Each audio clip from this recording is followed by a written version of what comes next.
વાવથરા જિલ્લાથી એક મહત્વપૂર્ણ સમાચાર સામે આવી રહ્યા છે। થરાદમાં ગલીએ ગલીએ ચર્ચા, વોર્ડ નંબર 2 માં યુવા ચહેરાની માંગ। વાવથરા જિલ્લાના વડુમથક થરાદ શહેરના વોર્ડ નંબર 2 માં આગામી નગરપાલિકાની ચૂંટણીઓને લઈ ગરમાવો જોવા મળી રહ્યો છે। આ વખતે વોર્ડ નંબર 2 ના યુવાનો અને મહિલાઓ એકસૂરે પરિવર્તનની માંગ કરી રહ્યા છે અને કોઈ યુવા ચહેરાને જંગમાં ઉતારવા માટે મક્કમ દેખાય છે।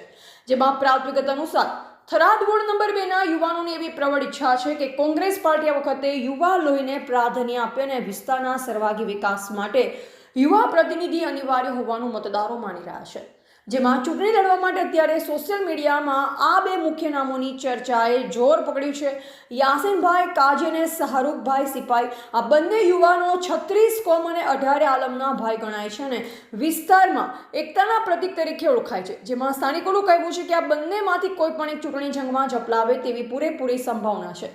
જો આ બેમાંથી કોઈ એક લડશે તો પ્રજા તેને સહર્ષ સ્વીકારી સંતોષકારક પરિણામ લાવવા તૈયાર છે। જેમાં વોર્ડ નંબર 2 માં એવી ચર્ચા છે કે યાસીનભાઈ કાજી અને શાહરૂખભાઈ સિપાઈ માત્ર યુવા ચહેરા જ નથી, પરંતુ તેઓ કોમી એકતા અને ભાઈચારાનું પ્રતીક પણ છે।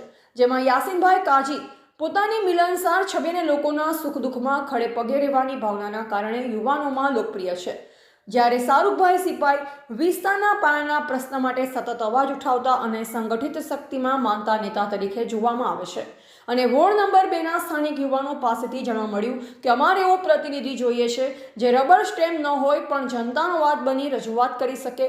જેમાં યાસીનભાઈ કાજી અને શાહરૂખભાઈ સિપાઈ જેવા યુવાનો જ આ વિસ્તારનું ભાગ્ય બદલી શકે છે।